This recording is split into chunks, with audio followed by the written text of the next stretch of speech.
पृथ्वी, आप, तेज, वायू, आकाश हे पाचही मिळून सृष्टी असते. जसं ही पाच आहेत ना, पाचाशिवाय प्रपंच बनलेलं नाही.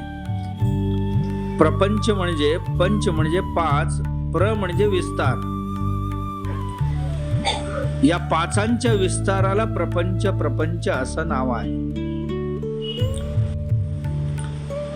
इथलं प्रत्येक जीव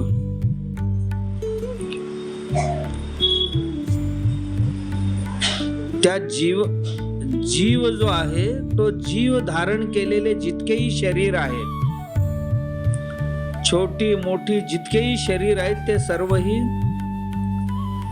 या पंचमहाभूतांनीच बनलेले आहेत.